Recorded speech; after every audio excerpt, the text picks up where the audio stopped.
Continue now with our lead story. The South Carolina vote is coming Saturday in reaction to it. Joining us now from Myrtle Beach, Senator Jim DeMint, the author of the brand new book, Now or Never, Saving America from Economic Collapse. And I have an important question for the Senator about the book in a moment. But first, you want to reply to Mr. Harpootlian? I sure do. We've been here in Myrtle Beach as Republicans celebrating Martin Luther King's birthday all day. I mean, we had a lunch presentation. Tim Scott was involved with it. Our history of civil rights is so obvious. Bill, it was fun to look at, and there's been so much revision of this history. It was fun to look at the fact that our party was formed around equal rights for African Americans, and the things we've done since then, all the way up to 1964. Civil rights bill was actually written by the Eisenhower administration, and 80% of Republicans in the House and the Senate voted for it to overcome the Democrat bloc in the South. So it's time Americans know the truth about the Republican Party. But Mr. Harpootlian puts forth that the Republican candidates in South Carolina have not bought any airtime in the black media. They did not participate in the Columbia, South Carolina, that's a capitalist state, as you know, of course, in the Martin Luther King parade today. There weren't any of the candidates there. And, you know, look, on the surface, that might look to African-American voters as kind of a snub. Well, Republicans all over the state participated in MLK events. Tim Scott spoke to He's the congressman, the black Republican congressman, I want to tell everybody. Yeah, from Charles. Yeah, he spoke at the NAACP meeting today, and we participated everywhere. Bill, that is nonsense, because we weren't somewhere where Dick Harpootlian was, for heaven's sakes. That doesn't mean this is not. So you dispute what he says, and then he'll dispute what you say. Now, Mr. Harpootlian got caught because he did imply that having the debate on Martin Luther King Eve was somehow not appropriate. And then, as we pointed out very gently, in 2008, the Congressional Black Caucus sponsored the same event for the Democratic Party on the same night.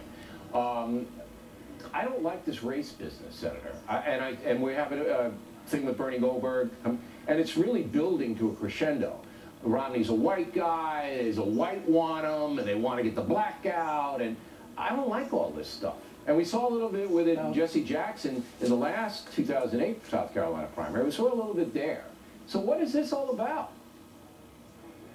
Well, Bill, I think you're going to see African Americans, all minorities, all Americans come together who value freedom and prosperity. And this election, it is a critical election. I think you're going to have a lot of Americans who want more from government on one side, and those who realize that we don't want to go the way of Europe on the other. And that's going to include more and more African Americans. So what we're going to do as Republicans is put our message out there of freedom and opportunity and decentralized government. And I think you're going to see a lot of minorities get more involved in the Republican Party. Mitt Romney looks like he's going to win on Saturday night unless he screws up the debate tonight and on Thursday. You agree with that? Well, the polls indicate that he will. We'll see how the debate goes tonight. We've seen things change a lot in these primaries in the last few days, but he looks real strong now in South Carolina. You like him? You like him? He's okay with you? Oh yeah, yeah. I really like all our candidates. The more I hear them talk, yeah, I do. I mean, Bill, if you looked at Huckabee's forum, when you get our candidates talking for 5 or 10 minutes. They all make a whole lot more sense than our current president. Now, your book, Now or Never, it's an economic thing. It's for people who are serious about government. But there's one thing I want you to explain in 60 seconds to me, if you can. The Federal Reserve is printing a lot of money, all right? And a lot of it is to pay the interest on a massive $15 trillion debt we have. People, I don't even understand that. What, they just print money and then they throw it out there? Is that what they're doing? Well, the Federal Reserve has bought more than half of our debt. It's more than just paying our interest. They've bought more than half of our debt over the last 2 years. If they hadn't, you would have seen our interest rates go up a lot more.